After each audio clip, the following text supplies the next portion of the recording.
boogeyman type thing at first, right? Where it's like very scary that someone's in your window. Somebody was in your window? Yeah. It's called a peeping Tom. I told my parents, but they hadn't caught him yet, so they didn't believe it. I had someone that was coming up to my window in my house, because like the house was structured to where it was like my parents' room was in the back, like where the backyard is, and it's all fenced in. But then my sister and I's room was on the side of the house where there was no fence, and there was a lot of vegetation around my window, so someone could come up and hide in there and basically be there, right? Yeah. So I didn't, it's kind of like a boogeyman type thing at first, right? Where it's like very scary that someone's in your window. Somebody was in your window? Yeah.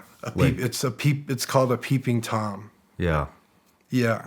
I mean, like right up on the window? Right up on the window, watching me for years, breathing on the window, like tapping the window, like psychological warfare. Because I started staying in my closet and sleeping in there, because I didn't want this guy to see me. It was very bothersome. And I told my parents, but they hadn't caught him yet, so they didn't believe it. Are you serious? Yes. And I mean, did you know this person? No. How often would it happen? Like, I don't know, man. Often. Like every night? Like, multiple times a night? Multiple times a week kind of thing. Holy shit. Yeah, like this happened for a long time, and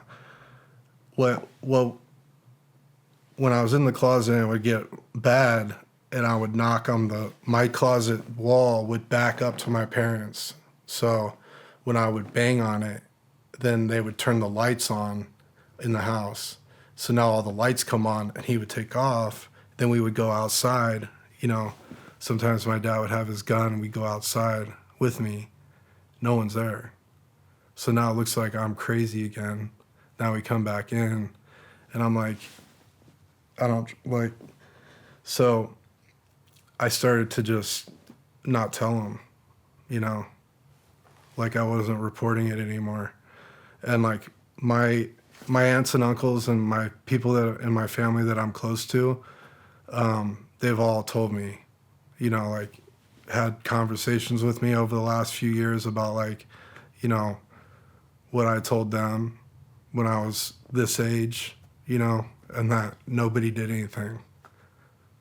But they did catch him. So my mom and dad caught the guy probably when I was 12. What happened? They caught him in the window, heard a disturbance, and then my dad went outside with the gun, and the guy ran out from the window to the park near our house, hopped in his car and bounced. And my dad was like behind him running, So they told me, so it's like at least I, that at that time that was like, okay. Yeah. That validated it because I'd been through a couple years of this. Years? Years. And like when my best friend would come over and spend the night, we would be playing like little evade games where we're like, you gotta go from the closet to the bathroom. So you gotta like go under the bed or you gotta go around the desk, and then on your stomach out the door, and then you can close the door and then he can't see you. So then you're free in the hallway. You see what I'm saying? Yeah.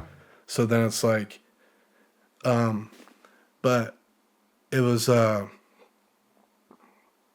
very, it was like a fight or flight situation. Yeah. For a long time. And it was, when I remember riding my bike around and there'd be a car behind me, and I don't know if that's the guy. Was it ever the guy? I don't know. I never caught it. Like I never had a face-to-face or anything, or I don't know what he's, you know, I couldn't describe him, what, you know, what he would look like or anything like that. Was he wearing a mask or? No. Well, you could see him in the window. I could just Obviously. see like his silhouette because he's in the black. He's dark. It's black. It's dark outside, and there's more light inside than there is outside. Okay. So like all I see is breath and like, you know, whatever shadow type, you know. Damn. But I wasn't like, you know, I was. Yeah. But anyway, so. And then like caller ID had came out too, so you know, I was getting a bunch of weird calls at my house, and then this stuff was going on, and I was kind of, you know, but What happened to the guy? I mean, so when they caught him, they cut all of the vegetation around my window, and they put a security light. Okay.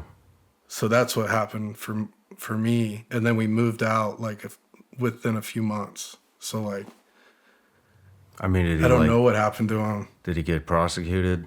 I don't know what his name. I don't know, you know, but that whole experience was just, you know, I kind of buried that, Yeah. and then I went through my life. I went through military and all that stuff, and then it got brought up after the military, you know. Yeah. When I stumbled into these random healing things, you know, it was like, you know, Damn, you really buried it. yeah, people hypnotized me and fucking brought it out. You know, Yeah. that's how deep I buried it. Wow. Did you realize that did you realize how deep you had buried it? No, it's just survival mechanism. Yeah. But like also, you know, that's not something you share at a cocktail party. Yeah, no kidding. So how long were you sleeping in the closet? Probably 3 or 4 years.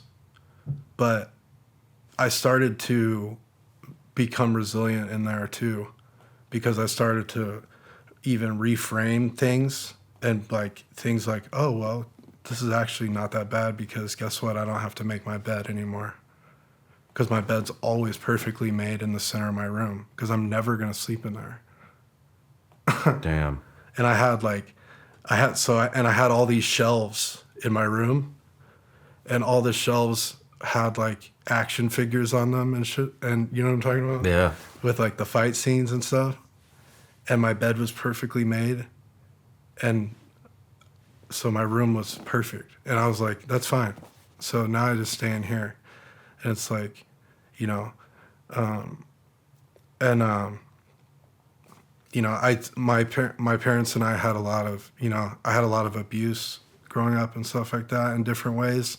But my parents and I are close now. What kind of abuse? Hey everybody, I'm Shawn Ryan. Click here to subscribe to the Shawn Ryan Show YouTube channel for the hottest and most compelling interviews that you will not see anywhere else. I've also made a playlist of all the previous SRS episodes, so they're easy to find. You can find that right here.